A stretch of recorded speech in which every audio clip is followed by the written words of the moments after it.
Hey everyone.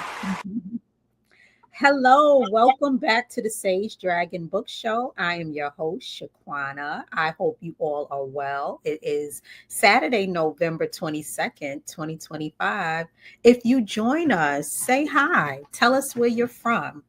If you're new to the show, I launched this book show back in April to share my love of books with the world. I have a fun, jazzy way that I am um, sharing this love of books where I invite people to learn about the books that I'm reading through my book reviews. But I take it a step further. I like to take the books that I read and pull out the themes and bring them to a discussion. And this way, if you haven't read the book, I don't give spoilers. So, in case you can go back and read it, but a lot of times these books have so much rich information in them, whether they're fiction, nonfiction, that we can discuss themes or as a way to bring you into the book. So, how do you like that? If this sounds like something that you would enjoy, check out Sage Dragon Book Show. I have a YouTube channel. You can find us on the Real HD. So, we're going to get into today's book in a moment. First, book news of the week. It's an exciting time in the book world. It's award season. So there were just two awards, prominent awards that were given out over the last 2 weeks since I last had a show. And I wanted to spend some time discussing these books and these awards. So the first award show was the Booker Prize. And that happened 2 weeks ago. And the winner of the Booker Prize for 2025 was a book called Flesh by David Salzalay. He was born in Canada. He grew up in London and now lives in Vienna. And let's see, I have a description of this book. 15-year-old Esteban lives with his mother in a quiet apartment complex in Hungary. New to the town and shy, he's unfamiliar with the social rituals at school and soon becomes isolated when his neighbor, a married woman close to his mother's age, as his only companion. Their encounters shift into a clandestine relationship that Esteban barely understands, and his life soon spirals out of control. As the years pass, he's carried gradually upwards on the 21st century tides of money and power, moving from the army to the company of London's super rich, with his own competing impulses for love, intimacy, status, and wealth, winning him unimaginable riches until they threaten to undo him completely. Spare and penetrating, Flesh asks profound questions about what drives a life, what makes it worth living, and what breaks it. And I did read a few reviews about this book. I've heard mixed reviews. It's not that I've ever heard that it was a bad book, and I don't think it would be bad if it won Book of the Year for the UK. But I do hear that depending on your tolerance, it could be a challenging book because it has a lot of triggers in it from, you know, inappropriate relationships to poverty and violence and others. But I have a clip that I'd like to show of someone, I think he's doing a really good job enacting a small part of the book. So, can we show that clip? After only a few days, it's unbearable not to see her at all. Not to know where she is or what she's doing. Even her hatred and anger would be preferable to that, is what he feels. And it's with that feeling that he knocks on the door of her flat one evening. He isn't sure exactly why he's doing it or what he will say. He has to knock for quite a long time. Finally, her husband opens the door. "What is it?" he says. Is she there? Ishvan asks him. "What? Is she there? What are you talking about?" her husband says. Is she? "No," her husband says, already shutting the door. Instinctively, Ishvan pushes it open again. Her husband puts out a hand to stop him. "What do you think you're doing?" he says. Sure that she is there and that her husband just wants to prevent him from seeing her, Ishvan tries to push past him into the flat. There's a scuffle on the landing. Mostly it's just pushing and shoving. And then her husband falls down the stairs. He tries to hold onto the metal handrail, but he isn't able to. And there's a strange, loud sound as his head hits it further down. And then he's lying on the concrete floor of the half landing, next to his wife's plants. And he doesn't get up. It's very quiet suddenly. He hears voices from somewhere down in the stairwell. When it's obvious that the man isn't going to get up, Ishvan starts to walk down the stairs. His legs are shaking under him. They're shaking so much that it's almost difficult to walk. He passes the landing where the man is lying and where a few of his wife's plants have been knocked over, spilling soil onto the concrete, and keeps going down.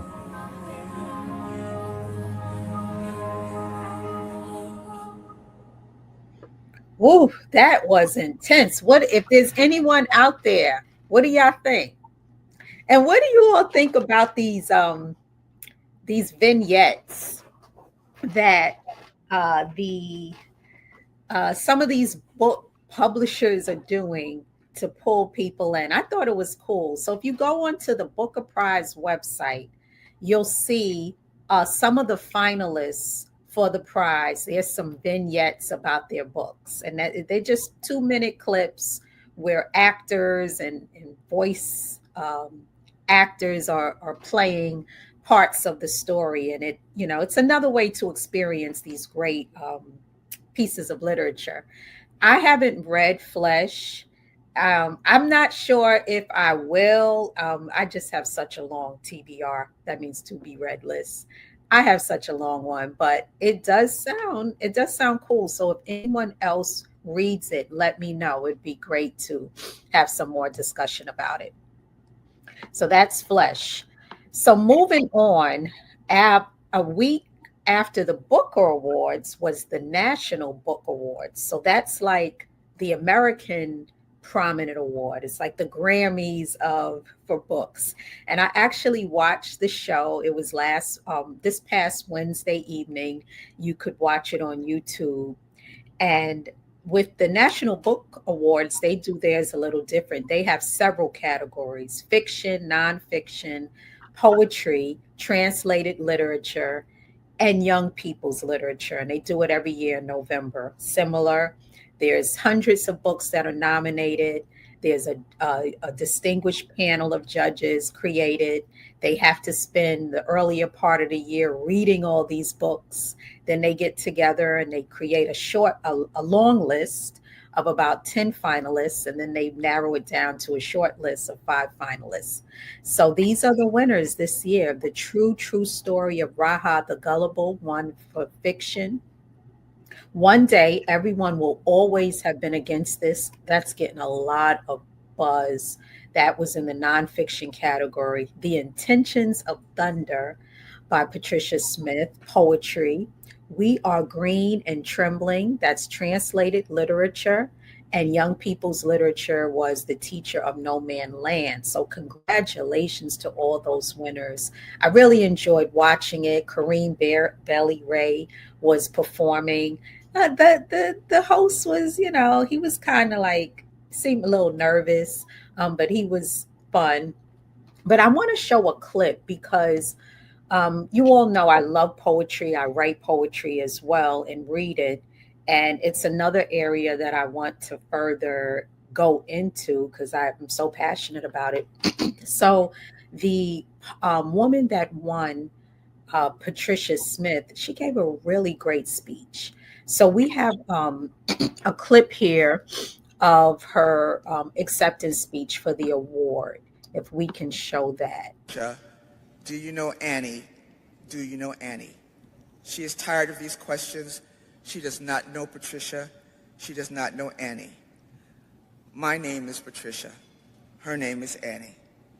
What does this have to do with poetry, you ask? I'm going to tell you. Suddenly she leans forward, her milky eyes narrowing, looking for mine. This is what hope looks like now. A mother maybe trying her best to see you, and God might grant you a second of grace. Maybe then you can finally tell her how poetry has burned you another history, and maybe she will finally ask, and maybe she will smile with all the knowing, but my mother does not smile. Her eyes are needles as she remembers just enough of me. The soft smacking stops. She says, "You're ugly." Her voice is dust, raspy, and unpracticed. Dimming eyes pin me to our past. "You ugly," she spits again, throwing her whole tiny self into the two words. What does this have to do with poetry? I'm gonna tell you. I was a child taught that I had to escape my skin, which my mother called your too black self, mixing baby lotion with poisonous skin tone cream, pinching my nose to narrow its landscape, scrubbing the darkness of summer play from the back of my neck with a washcloth dipped in Lysol, poured Tide laundry detergent into my bathwater. I was taught that I needed to escape the black that surrounded me, black that kept me ugly and stupid, and all the way down, I was nobody good and I was nowhere good. There I was, looking for the top of the place I was, looking for the next place, looking for another home in another skin. But what did the poet say to me? "Child, look at where you are. Look at the blessings you're trying so hard to be beyond. Child, look at where you are. Look at the portly butcher in his apron weighted down with blood and sawdust. Child, look at where you are. Look at the Reverend Matthew Thomas half moonwalking across the pulpit. Child, look at where you are. Look at your mama, steady hating the you that you are. Look at how pretty she is anyway." So bona fide and original Chicago West Side colored girl, I studied my skin until it was mine again, not my mother's. I rose among storytellers, not beyond any single one of them. I skinned my knees on concrete glittering with glass, rejoiced at the double negatives and perfectly wrought metaphors we sing. My mother, Annie Pearl Smith of Aliceville, Alabama, died on March 15, 2024, without saying another word beyond the two that she left me. But I can't help but smile, thinking of her there in the great unknowable with Gwen and Audrey and Wanda and Tony and June, looking down and nudging her over and over. Annie Pearl, that your baby girl standing there in front of all them folks? Child, look at where she is. Thank you. Yeah, wow. I listened to that speech again today. Look at where she is. Let's just think about this for a minute. It's 2025. Patricia Smith is 70 years old. So let's just get a calculator, type in 2025, put 70 minus, and it's 1955. That's the year that Patricia Smith was born. Take 1955. Say her mother was 20. She might have been younger because women were having children younger then. But I'm going to say 20 years from there, 1935. That was still a time in the country where it was legal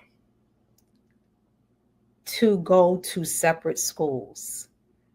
And the reason why I'm saying this is when you hear Patricia talk about her own mother dousing her skin and her having these internalized feelings of self-hatred, I feel like we're becoming desensitized to that because we hear it so much. And there's people who say they're tired of talking about these topics and racial fatigue and Black fatigue. But we really can't lose sight of the fact that we're not that far removed from legalized discrimination, from the Jim and Jane Crow eras, from Reconstruction. These are 2 and 3 and 4 lives that are sharing the planet with us. And we're not far removed from the people who felt that this was the correct way to be. If some of those people trace their grandparents and their great-great-parents, some of them are still alive as well. So why wouldn't we feel like we need to continue to unpack the results of these atrocities and heal from them and move forward? I was just having a conversation with a relative who told me they don't want to hear it about it. They don't want to teach their children about it. They think it's harmful and they think it's divisive. But then, if Patricia Smith, who didn't get into poetry and didn't have the poetry of Gwendolyn Brooks to free her and see her beauty, or the cafeteria cook that helped her achieve humanity and literacy, and she internalized the hatred that came from her mother, who internalized it from the harmful feelings that were put upon her and people during the 50s and 60s. How would she break free? She's going to continue to pass that down generation to generation, and it might be different wording, but it continues. So it does need to be unpacked, and poetry is a way to do it, and literature is a way to do it. So I was really, really inspired by that. And you can go to the National Book Foundation, or you can type in National Book Awards 2025 on YouTube and see the speech, and you can actually watch the whole awards. The other thing was the gentleman, I forgot his name, Terrence, started with a Terrence. He is the one that announced it. He was the judges chair this year. He gave some really good advice, and he said that he always tells people who are interested in getting into poetry or learning about it to get the 10 books that were on the long list for that year, read them, and that can give you a pulse of America's poetry. So I'm going to take his advice as a gift to myself for the hot before the year ends. I want to get the whole collection of books that look. You see that cover? Can we put that cover back on? Yeah, the intention. That's stunning. That's a winner right there. But there's a lot of the other book that's getting a lot of attention is called Scorched Earth, and she's also a Black woman poet who was in the finalists. But congratulations to all the winners. It was really a great show. All right, so let's get into today's book. This was a very thought provoking book. One of the I think I would say I read a lot of amazing books this year in 2025. And this was one of the ones that I would put up there. It's called Girl on Girl: How Pop Culture Turned a Generation of Women Against Themselves. And it's by an author named Sophie Gilbert. She's a staff writer at The Atlantic. She writes about television, books, and pop culture, a finalist for 2022 Pulitzer Prize, writer for The Atlantic. And she has another book on womanhood bodies, literature choice.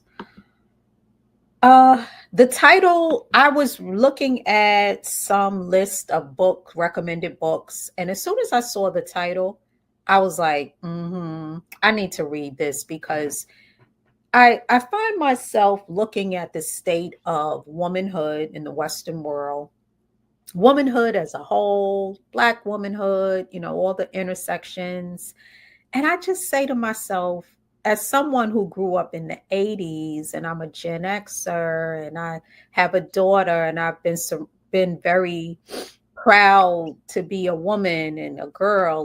But when I look at some of the values that we collectively have, especially as it's expressed in pop culture, I'm like, how did we get here?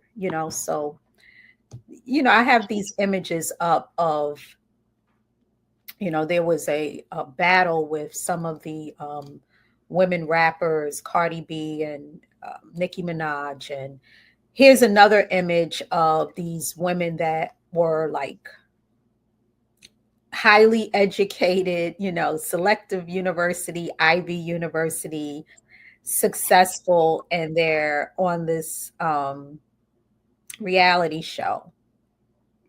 There's such a surge in plastic surgery. And these are just some trends of the times of being a modern woman. And I said, how did we get here?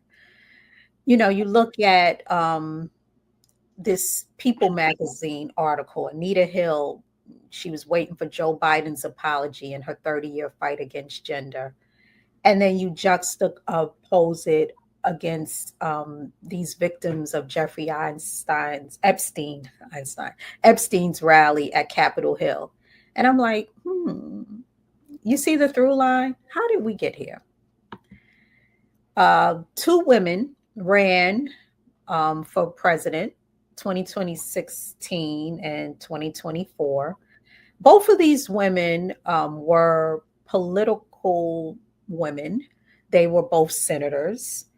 It's a natural thing for men to run for president after they're senators, maybe governors. No one questions it. Yet these women were, I don't have to go into how criticized they are. And this really isn't a conversation about if the negative things they did. Not that I'm against them being criticized. There's a particular reason why I'm bringing up the fact that two women that were qualified under how we categorize qualifications were not elected. How do we get here? You have a woman who's named Fortune's most powerful woman who launched her career from a sex tape. So these are just some examples of the state of womanhood in the Western world. And one of the book that I'm talking about, Girl on Girl, provides some good context going back since the 90s on how we got to where we got to and a path forward.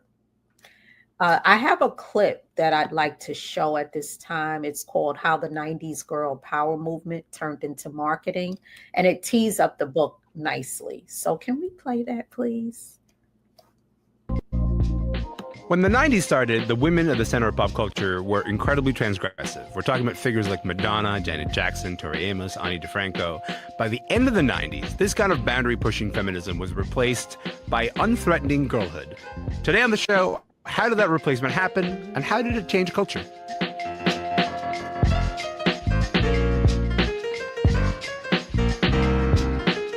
I'm Elamin Abdul-Mahmoud, and this is Commotion. Sophie Gilbert is here with me today. She's a culture critic at The Atlantic and a Pulitzer Prize finalist. Her new book, which I'm holding in my hands, is called Girl on Girl, How Pop Culture Turned a Generation of Women Against Themselves.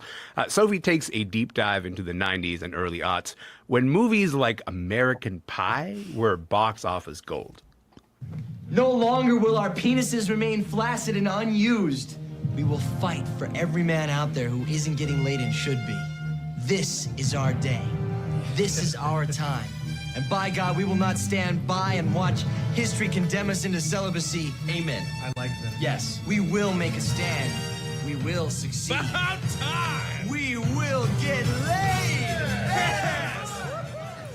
Yikes. Sophie writes about how the late 90s was a consequential moment when we saw this big turn towards girlhood and away from womanhood, and how that turn showed up everywhere, from TV, film, music, and fashion. Sophie, thanks for being here, friend. Oh, thank you so much for having me. It's such a pleasure. Listen, I hear that clip now. I've seen the movie when I was a teen, but I hear that clip now, and if it wasn't for the rousing music, I would say that's an incel manifesto. It really is. And I'm so glad you played that clip, because I'd forgotten how stirring the music is. Like the trumpets, the fanfare, like the sort of real, like, underscoring that this is a noble mission that the heroes are going to go on. They will lose their virginity. They will get laid. And then when you listen to the words, you're like, oh my God.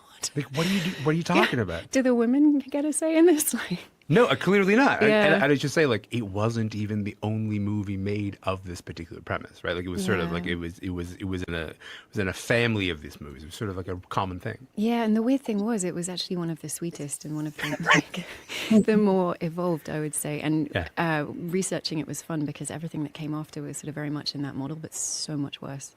Oh, so tell me about this. So you started this book in 1999. That's the year that you turned 16. What was going on in pop culture that year? So 1999 was the year I turned 16. It was the year that Britney Spears was on the cover of Rolling Stone. I think she was 17 at the time, in a pink and black polka dotted bra, clutching a phone in one hand and a Teletubby doll in the other. So it's this very kind of transgressive, like childlike sexualized image. American Beauty came out that year. That was a movie in which Kevin Spacey's character's midlife crisis involves a very sexualized crush on his teenage daughter's best friend. That movie won 5 Oscars. It was the year that the Abercrombie and Fitch catalogue, which I think was marketed at 13 to 18-year-olds, featured an interview with the porn star Jenna Jameson, who was harangued repeatedly throughout the interview by the interviewer who wanted to touch her breasts. So it was just this very kind of sexualized start to sort of ushering in the new millennium, and this idea that, particularly with regard to teenagers, that something was going on with culture that was quite creepy. What you're describing is an onslaught, right? Like you're sort of describing an onslaught that is coming from all angles, and it's almost kind of impossible for it not to shape you. But I think like what's even wilder is that it would have been some kind of whiplash, because earlier in the 90s, only years before that, there was this phrase "girl power," and it came from this band.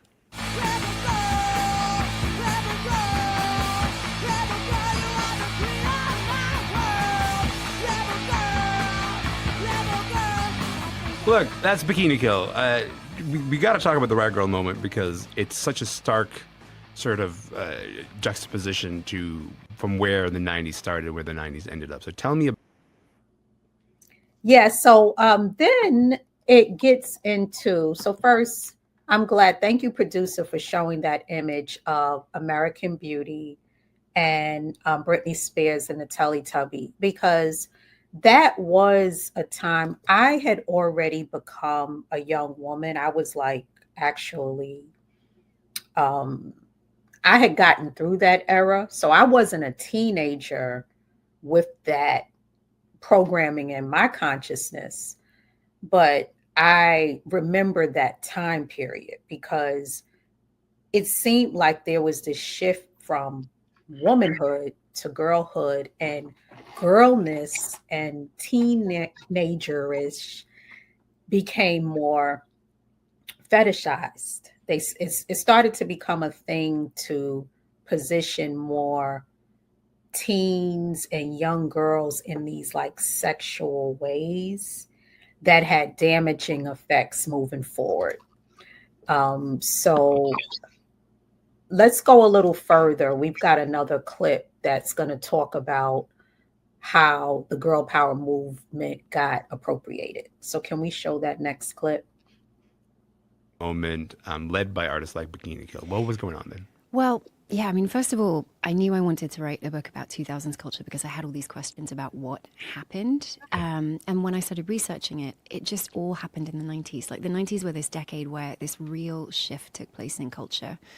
And at the beginning of the decade, there was this real momentum. There was this sense of like third wave feminism's energy and Anita Hill's testimony in the Clarence Thomas confirmation hearings, and the Riot Girl movement had this like real creative force. I think they were making zines, they were making music, but they were talking very explicitly about activist, things that they wanted to change, about getting women freedom from sexual assault and harassment. And their music was very intentional and it was very political.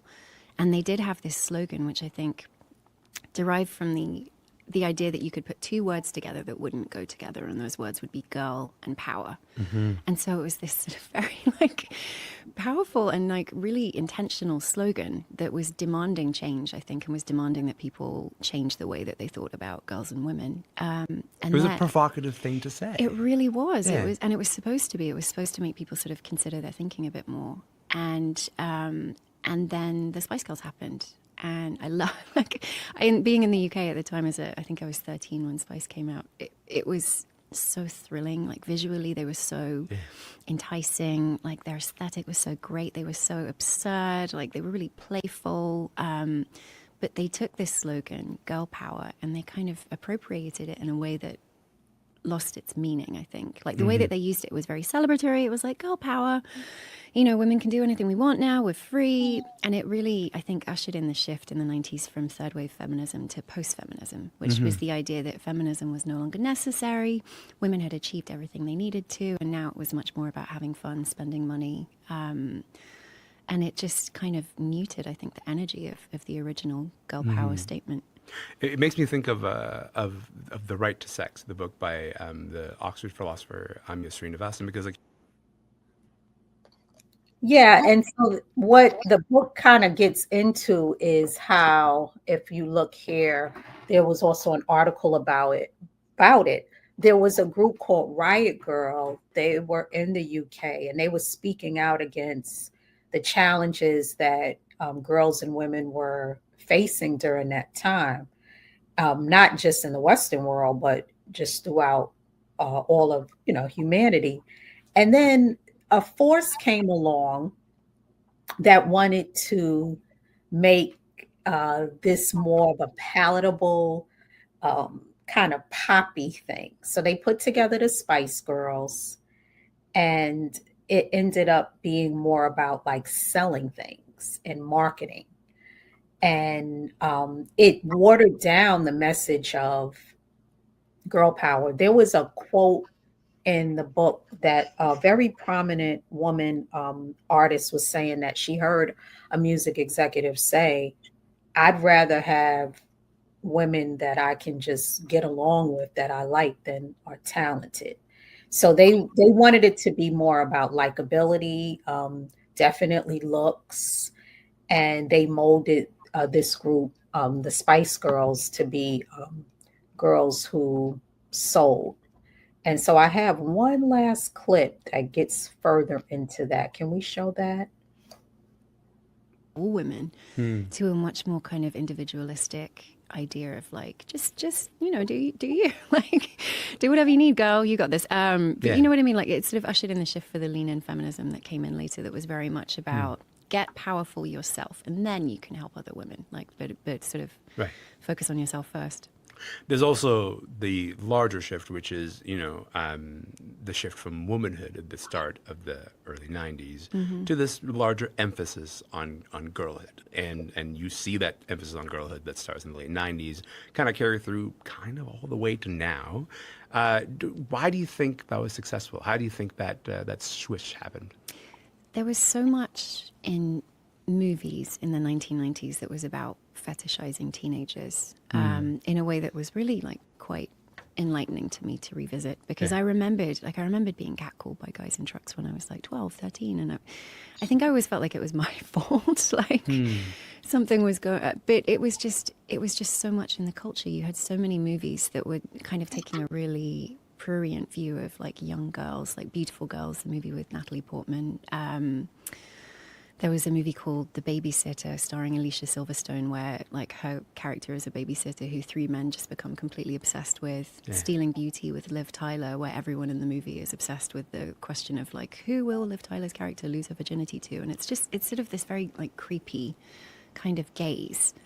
And in my research, what a lot of it seemed to date back to was the AIDS crisis and the idea that there was so much anxiety around sex after AIDS.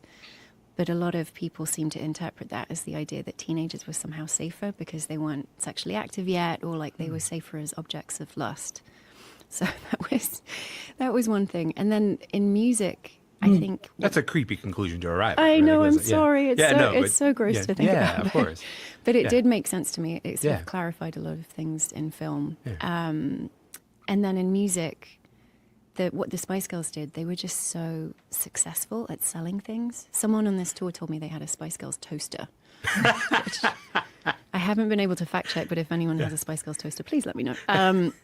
But within, I think, their first year and a half as a band, they had like $500 million worth of marketing and commercialized deals. And when people saw that, and they saw how much money teenage girls had as a demographic, because they had babysitting money, they didn't have mortgages, they had money for frivolities. Like that was it for the angry women of rock. It was all about pop stars who could sell things, who could make Pepsi deals, who could be commercialized very easily in ads, and who were obviously younger and more pliable.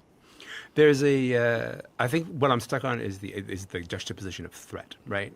Because I think the women that I named earlier, in being transgressive, they are actually issuing pretty direct threats to the way that we think about sex, the way that we think about power, the way we think about class. Yeah. And does it surprise you how easy it was to displace them in favor of this kind of, unthreatening girlhood that could maybe sell a toaster?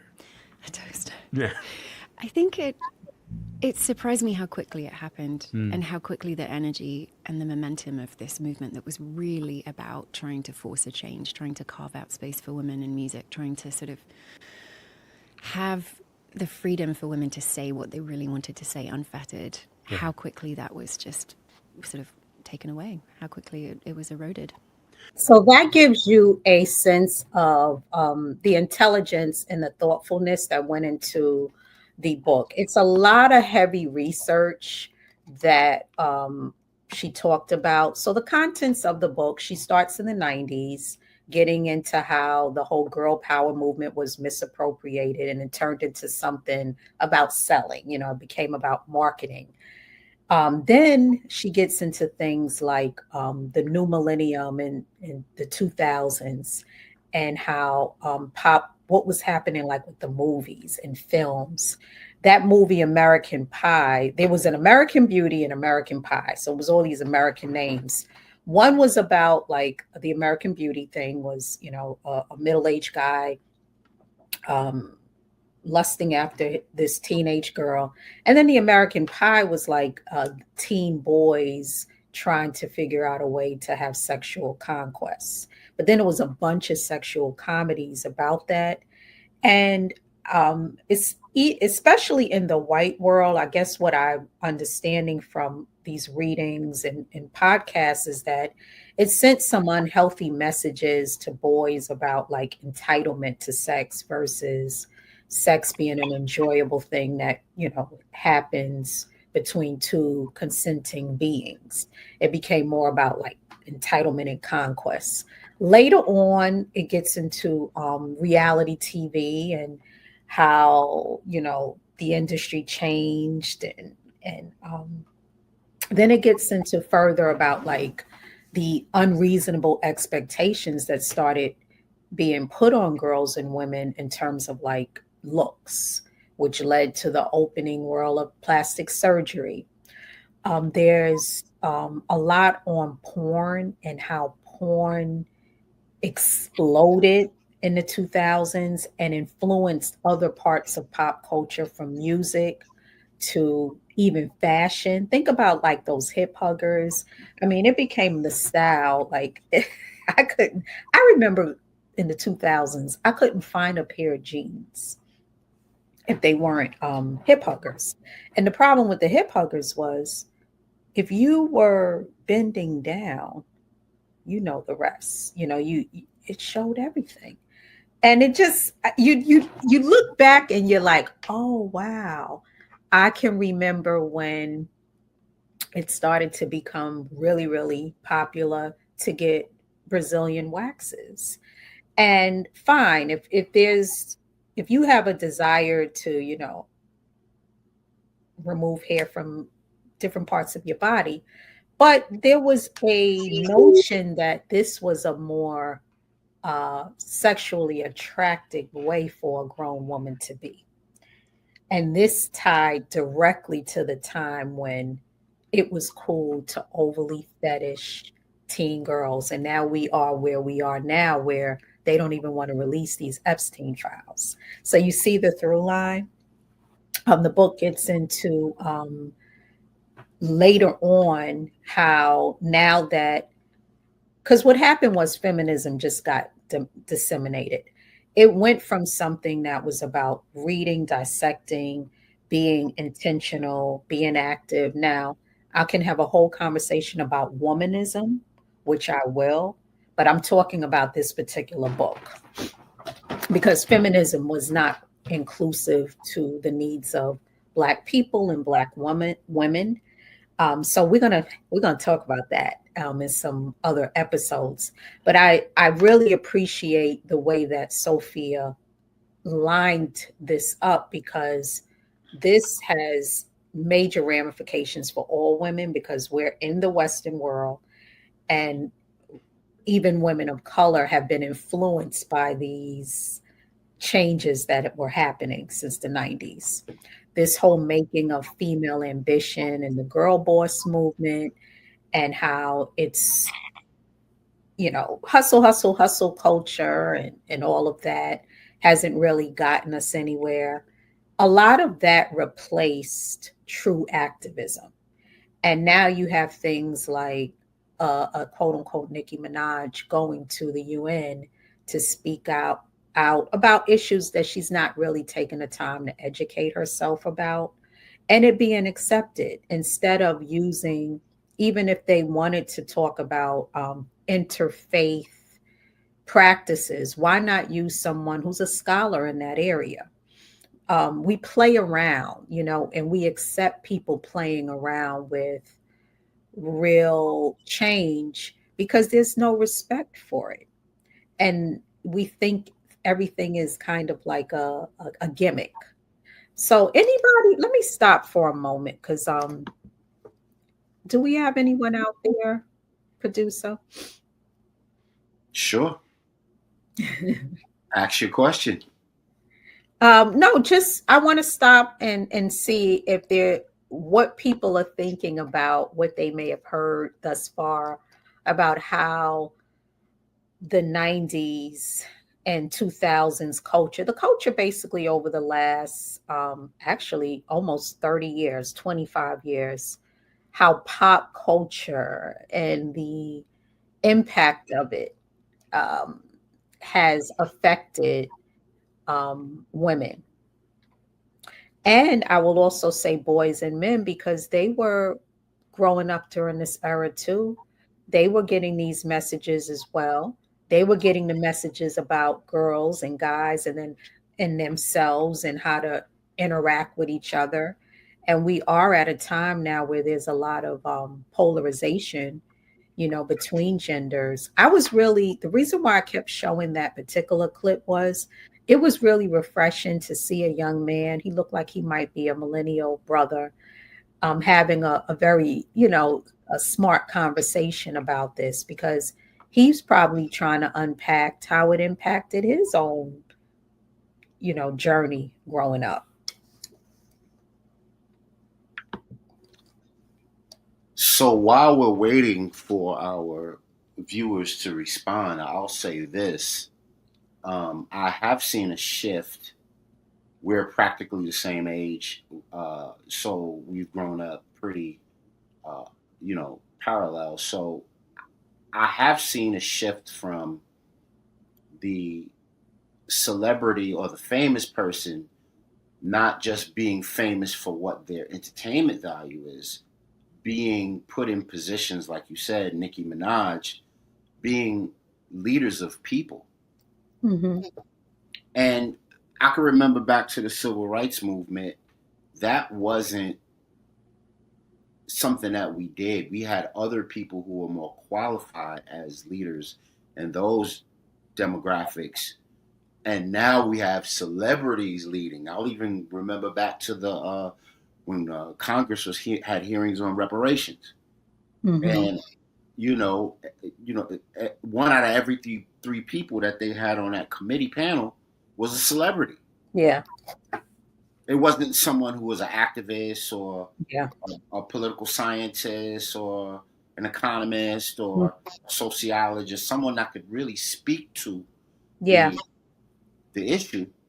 It was a celebrity. Mm-hmm. So of course, what are people going to take from that? And we even have two.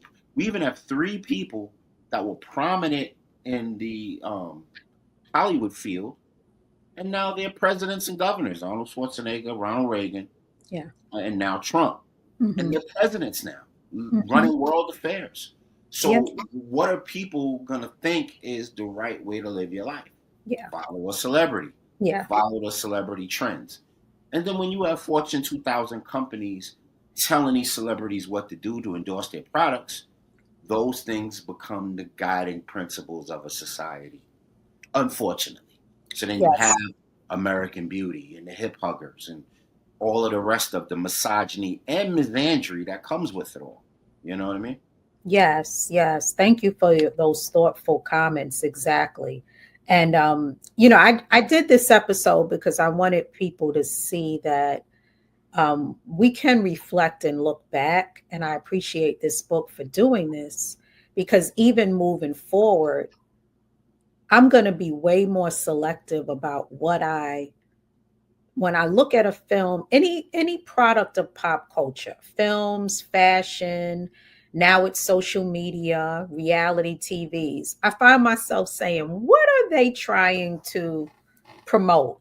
I'm also seeing, maybe because it's more obvious, but even shows that I watch now that I like, I notice the product placement more closely, the products that they're pushing.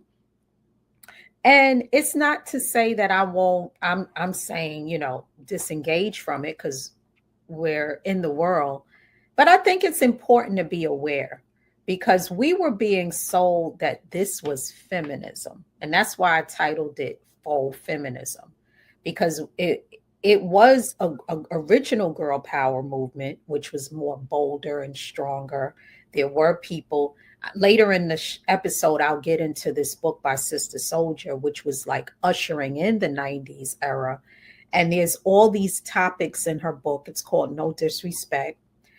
And it was a difference. I'm like sitting back now because I'm reflecting on the whole 25, 30 years. There was a difference in the television shows, the images. It was more about being a woman than being a girl. I also have noticed how the voices, like the actual tone of voices that get a lot of radio play, tend to be women who sound like little girls. And I was noticing this a lot in the pop songs the last 15 years. And I find myself sometimes cringing because they're saying these real adult themes, but they sound like they're three. And I'm like, I don't want to hear a 3-year-old sound talking about some of the stuff that is grown folks' business, like they used to say. So I can see how fashion, movies have kind of pedophiled us in collectively. I'm not saying we all are, but we got to watch that programming.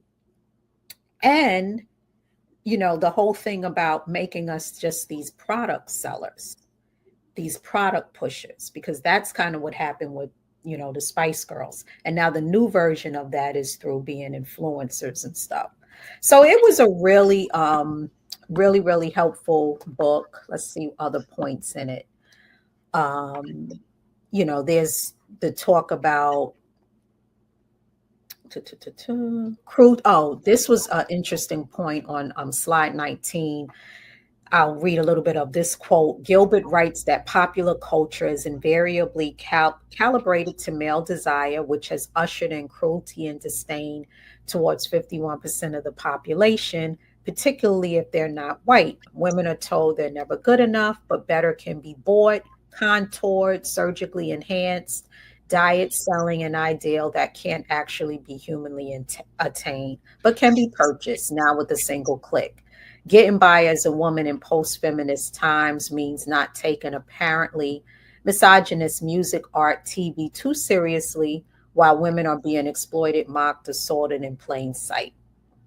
When porn is everywhere, most worryingly on the phones of primary school children, no wonder 38% of women in the UK say they experienced unwanted slapping, choking, gagging, or spitting during sex. The blokish irony as defense motive, which nudges women to be in on the gag, denies the truth that sexist and racist cultural products profoundly change the way society thinks about women and therefore how women are treated. As someone who really grew up listening to early hip hop and women hip hop artists like Salt and Pepper and Queen Latifah, and I listen to a lot of what is women rappers today. You'll hear like modern day people say, oh, they're celebrating their sexuality. I don't really think they are. I think they are copying what has they've been programmed. It takes a while for you to be a person to really understand sexuality for yourself and what you really enjoy. And some of this that they're spouting on some of these records is like musical porn. They know that it sells, but they don't really feel that way. And they don't, because the minute someone gets a really nice guy, they're getting married, they're having children. but they're spouting that. And it's not real art. You know, sexuality can be in art, but this isn't real art. This is some fake stuff. So I want us to get more discerning about what we're listening to. We gave a lot of stuff a pass for a long time. Well, it's freedom of speech. Yeah, it could be freedom to be whack. And we used to say if something was whack. Um, there was a term that was coined by Diddy called hater, and nobody wanted to be a hater. So for a long time, at first we were haters. If you said anything critical about pop culture, about someone, we used to be able to diss people and give it and get it in the 80s and 90s, but then it became you're a hater. You're a hater. You can hate me now. So nobody wanted to be a hater. Let's be some haters. What's that guy? I've seen some of his videos online. I think his name is Blakely, and he has a series now called Hating Ass Bitches.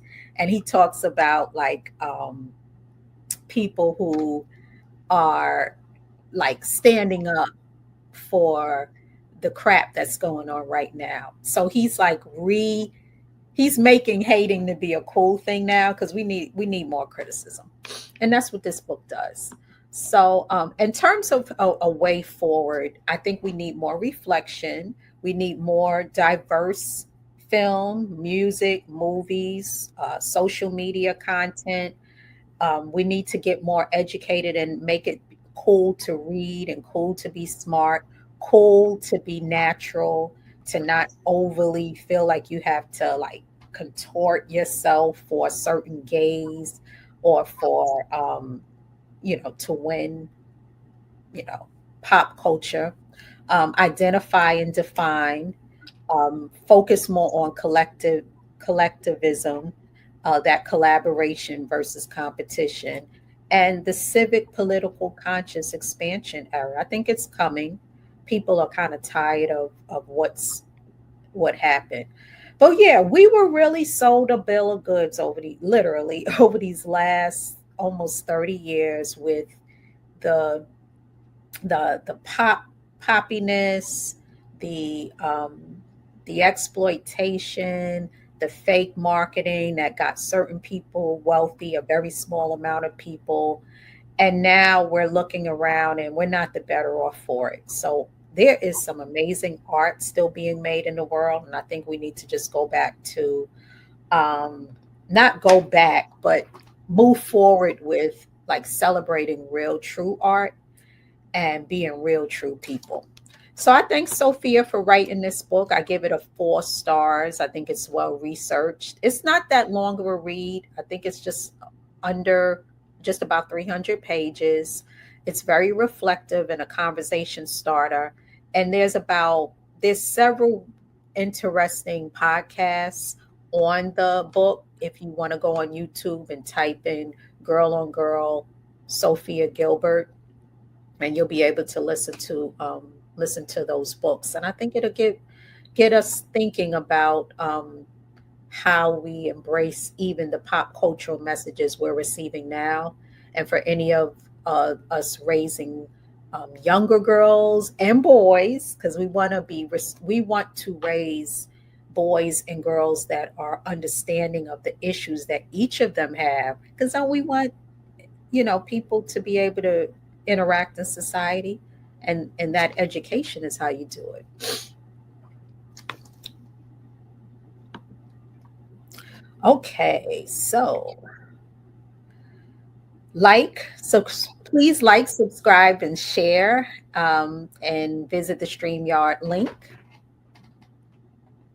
And for anyone who's watching in the future, we'll be looking for those comments. So when I was thinking about putting this episode together, it took me back to the 90s. And, I thought about shows like Teen Summit. I thought about the journalist Amanda Lewis. She passed away this year from cancer, and how we had those intellectual examples of beautiful women that were, they were outspoken, they were educated, and they were trying to pass something on to us. And a book that I read that was influential to me as a teen girl was called No Disrespect by Sister Soldier. So, as an author profile, Sister Soldier, she's now 61 years old, born from in the Bronx, went to Rutgers University. She's an author now. She was originally a hip hop artist. She was down with Public Enemy, known for, she's written a lot of books, but No Disrespect was her first. And then the classic Coldest Winter Ever, and then the whole Midnight series. And there's another great book that I liked by her, good book, I'll say. It was called Love After Midnight. I read that one last year. And she's married and she has a child, and she lives in, I saw her recently on an interview clip, and she's lives somewhere in the Middle East, but she travels the world. So just to take it back, here's a clip, an article that I found interesting when I was doing some research on her, how Sister Soldier went from radical activist to scapegoat. And who remembers that in the 90s when Bill Clinton was running for president? She had spoken out on some things, and he took her words and turned it into saying that she was like the KKK, and he wanted to show the strong Republicans that he was against black. I'm starting to not really even like the term radical, but that's another conversation. But he wanted to not be associated with radicalness, but he also wanted to enjoy the benefits of being associated with, black middle class and educated Democrats to get that vote, which he was able to achieve. And he became successful in winning the presidency. And that was when conscious hip hop was starting to decline and starting to be slowly replaced by gangster rap and commercial rap, because as we just talked about, commercialism was starting to become the thing. We want to water down those messages of activism that are in music and film and culture, and we want to bring more palatable things in. Let's sell alcohol, let's sell sex, let's sell. So you got to notice who was starting to become more popular during the mid to late 90s. So then she wrote, after that, she wrote Coldest Winter Ever. And you start off with Winter Santiago saying she hates Sister Soldier. And I thought this quote was interesting in that same article, how Sister Soldier went from radical activist to scapegoat. In the novel, she appears as herself, a minor character who offers commentary on the greed and consumerism that permeate Winter's world and fuel her reckless actions. As a character, Soldier is a foil to Winter, a public figure. Because, if anyone's read that book, she makes a cameo. Winter is just like, she grew up, she's beautiful, her father was a gangster, he gave her everything, but then she gets humbled when he gets arrested and she has to fend for herself. And a lot of what the books are about, even like the subsequent stories, are really getting into values, the values that, Black culture may embrace, a lot of over materialism that could be a counter to lack. So going from lack to over materialism and a willingness to sell your soul just for those things. So Sister Soldier's character tries to counter Winter's desires to just have extremeness. And so it's meant to be thought provoking, but it's very entertaining, so that it's not feeling preachy and you're really entertained by this incredible story. But No Disrespect doesn't get the same amount of, it doesn't get the respect I think it deserves. It's a totally different book. It's like her memoir. It's like her, I Know Why the Cage Bird Sings, but she writes it in chapters about people. And that's such a cool way to organize a book. Because think about a lot, like if you think about your coming of age years, a lot of times you can organize it. A lot of times we write linear and you'll read a story and it's, you was born here, you grew up this way, you went to this school. But another way that you can organize it is the people that you came across in your life and these errors that are associated with people. So, like a boyfriend she had, and I was looking for my copy where I could give you all the actual chapters, but it's buried in all my books. But I do remember the Nikki story that stuck out for me. She was a girl that she met in college who had a really like sad background, but she overcame. Her story reminds me of, there's this song on one of Music's albums that I love called Womanopoly, and he's a great storyteller too, but he does it in his music. And he talks about this girl who grew up in a harsh neighborhood, urban environment, and then she ends up just rising above, but she still has to question the value she adopts. So in the book, the Sister Soldier gets into like her young Black girlhood into womanhood. And sexuality is a lot of it, teen girls being involved with a boyfriend and being pressured to have sex, overcoming poverty, dealing with like her parents' separation, education, going to college, consciousness, which was around us in the 90s. We couldn't escape it as much as we can now. I would say the last 25 years, the consciousness became that dollar bill. We were never as pressured to worship money over everything like we used now. Then we weren't. It was consciousness, it was education for the sake of like, um, you know, rising above the racism and the systemic oppression, and then bringing other people along. It was this whole thing called Lift as You Climb. Y'all remember that?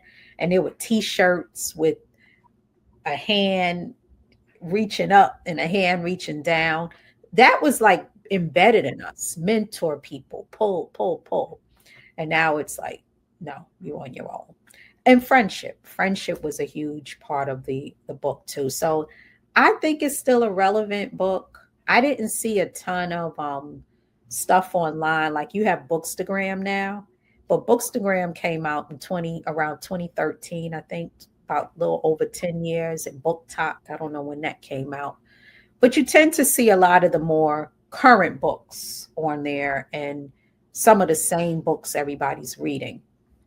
Whereas there's some good stuff that came out in previous years. So that's why I wanted to review this. I give it 5 stars. I think it was impactful and bold, honest, relatable, and thought provoking. And I really thank Sister Soldier for writing that. I had a clip that I was going to show. Do we have any comments? Yes, we do. Okay. Hey, Janelle. I examine the true value of the entertainment we're exposed to. I go back and look at artists' 5-year body of work. And if it's not about anything progressive, I stop supporting them. I hear that, Janelle. I think we need more of that. And then you ever go back? I go on these walks, and sometimes you go back and you listen, you're like, oh, that didn't age well. So there's some artists that had some music like around 2014, 2015. If you listen to it now, it's like cringy. Thank you, Janelle, for that comment.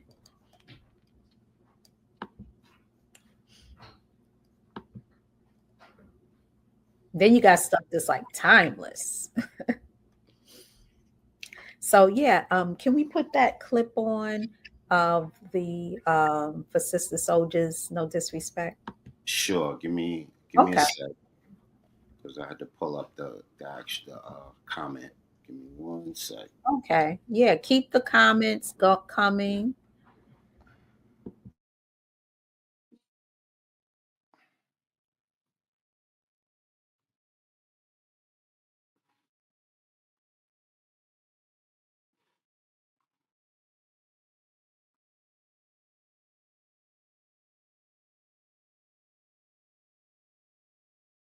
Vocal voice like this in my writing one day. Note to my readers. I never said I was an angel, nor am I innocent or holy like the Virgin Mary. What I am is natural and serious and as sensitive as an open nerve on an ice cube. I'm a young black sister with an unselfish heart who overdosed on love long ago. My closest friends consider me soft-spoken. Others say I have a deadly tongue. And while it's true that I have a spicy attitude like most of the ghetto girls I know, I back it up with a quick, precise, and knowledgeable mind. See, so many of us just be wanting to run our mouth and be smart, have attitude, don't know nothing. You gotta have a quick mind to back that smart mouth up, honey. My memory runs way back, and I'm inclined to remind people of the things they like most to forget. My brothers and sisters born into the confusion of North America who emerge into positions of leadership do so less because we're saints in the purported European sense, and more so because we have an intense ability to feel in the African sense. We feel not only for ourselves, but for the entire African family. This is true. I want to share a story, not for accolades, but to piggyback on that. I was thinking, like, if we live more village minded and more communally as a melanated people, we would get so much further along in life. Like, I had a homegirl the other day. She had an issue going on with her tire. I had the free time to go help and assist. I had to pick up her brother and help them find a tire location, all this and that. And we found one, and she's like, "Well, how are we gonna pay for the tire?" And I'm like, "All right, I got you." So, because I've had my tire blown out on me before in a whole nother city. I've had to like get whole lug nuts repaired. I've had, situations in my life where people have really come to my rescue and really invested in me. And so I was $30. So I, made sure she got the tire. She was good. She was squared away. And when I thought about it, I've been thinking on it the past few days. I'm like, one, I'm blessed that I had the ability to be able to do that. But two, like, I felt like it was my car. Like, I don't want to see my sister with her flat tire and her brother both are using a car and have kids that they need to transport. And I just felt like that's what village mindedness is. Like, I truly live and think that way. And I think that if we all did, we would be less selfish, we would be less consumed with our own worries and drama, and we'd be able to be accessible and available for others when we need help. It wouldn't be such a big deal. So that part just reminded me of that. We feel not only for ourselves, but for our African family. We feel our people's pains, their torture, their joy, and their happiness. We feel the spirit of our ancestors who challenge us to be more than what white society gives us as standards and limitations. So everything I believe is said to be extreme. Yet none of my critics can deny that conditions for African people in America and throughout the world are extreme. No matter how backward and negative the mainstream view and image of black people, I feel compelled to reshape that image and explore our many positive angles because I love my own people. Perhaps this is because I've been blessed with spiritual African eyes at a time when most Africans have had their eyes poked out. I see the beauty and talent in my people in all areas of life. Our potential is infinite. I humbly thank God for this vision because I've seen African people, young and old, overlook themselves for the span of a lifetime. I've seen beautiful, original, deep tar men whose appearance and spirit resonate with and represent the power of God feel small in the presence of frail, pale, spiritual midgets. I've seen big-eyed, hyperactive black children sit side by side in classrooms with white children who felt superior because they had a greater ability to sit still. Okay, we're going to Meanwhile, stop the there. African child had a I didn't want to interrupt it. And, I'll tell you, I I don't have the, can you tell me, producer, what the name of that clip was from? Do Yeah, give you? me one sec. Okay. I'm, I show when I'm looking at these books that I review, I've come across really well made, sometimes interviews or individual reviews done that don't have a lot of views. And then I'm thinking to myself, wow, they took the time to put content together about a book, and there's hardly anyone that knows about it. So I'll show part of it with with the suggestion that if you like it, you can go to their page and look at their content. So I don't want to show, I don't want to be too long-winded with that. And that was a long clip, but I thought it was cool that she read some of the book. She read the forward, and then she went on a tangent and talked about how it applied to her life. And that's her wording, it doesn't reflect, um that's her style of expression, and that's partly why I wanted to share it. All right, that was from the Morgan Myers YouTube channel. Okay. Intro, note to readers, no disrespect, by Sister Soldier. Yeah, Morgan Myers. Yeah, because she does the whole book. She reads it and she divides it in chapters on her book. So that is, let's see. I think I already said I gave that 5 stars, impactful and bold, honest and relatable. If you have a teen girl in your life and you can find that book, I think it's a good one to gift her. Any comments out there? No, it doesn't have no comments so far. I think we're pretty much good. Okay, that's all right. I know people are out shopping. Next week is the Thanksgiving holiday. I wish everyone a lot of health and safety. We have a little over a month for 2025 to be wrapped. I got a lot of great content coming your way, both I'll say, especially for the new year, because I'm really excited about continuing to build on this. And yeah, share it to people who like books, who like stories, and appreciate it. And I'll see you all next time.